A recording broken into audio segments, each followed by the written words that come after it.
there, I'm X King. Welcome back to another episode of Straight to Streaming. Today I am talking about Nimona.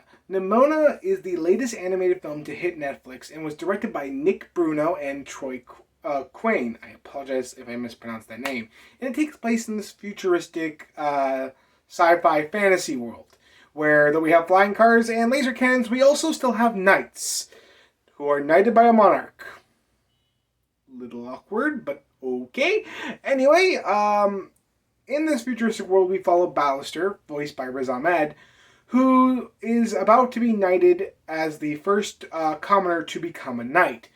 However, on the night of his knightship, his sword turns into a laser cannon and shoots and kills the queen, effectively framing him for murder. Now he's on the run and has to try to prove his innocence, and he enlists the help of Nimona, this seemingly teenage girl who is actually a shapeshifter. Now, these two are out to prove that they're more than just the labels that society has put on them.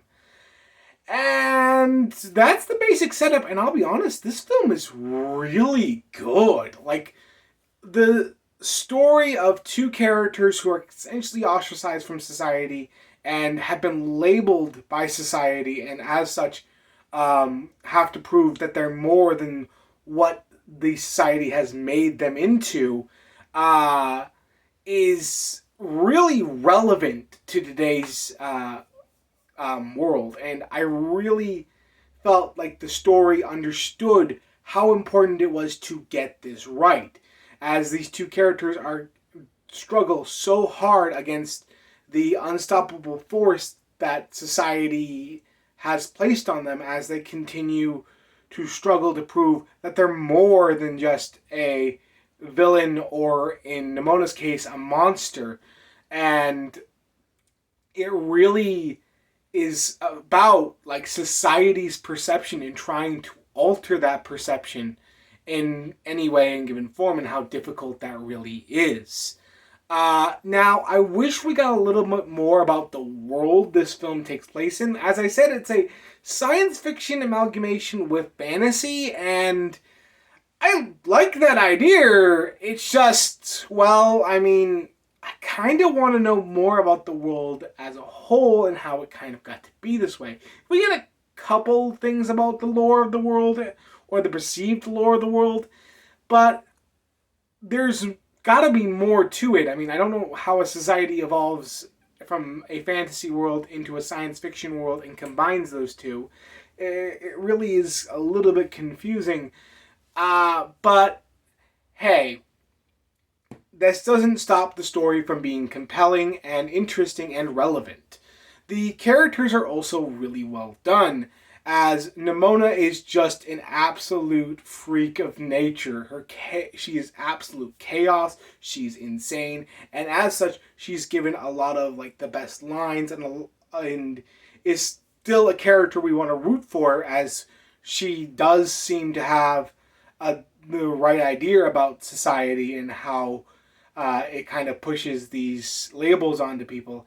And then we have Ballister, who bounces off her really well as a guy who's more like hopeful about society and hopeful about the world that they're in, as he has grown up being told that the world is great and is full of opportunity, but he has now experiencing the opposite of that, and has been forced into this position where he has to prove that he isn't what people have claimed him to be.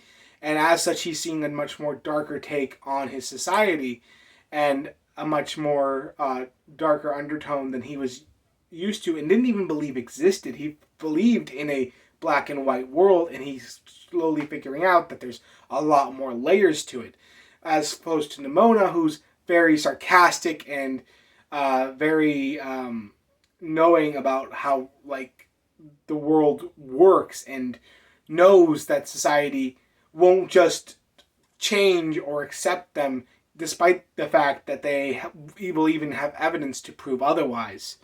The voice acting's really well done. Chloe Grace Cortez does a great job as Nimona, and Riz Ahmed is great as Ballister. The entire cast here is really well done, and they all do a fantastic job. The visuals, I'll be honest, the animation felt off to me, specifically with Nimona and her transformations into the various forms she takes, as it feels like a lot of the detail gets muted in her pink coloring for the character, and I'll be honest, a lot of the details feel very off. Also, this world, for being futuristic, also still feels a little primitive at times, and it doesn't feel really right to me. I never really liked the animation style of this film, and it kind of bugged me. But I'll be honest, it's not bad. It's just, I seen better, and I wanted more out of it. The score, fantastic. The music score is really well done, and I gave it a listen after I watched the full film, and I really enjoyed it. I definitely recommend going out and seeking this one out. It's really well done, and I think it definitely sells a lot of the points and undertones of the film really well.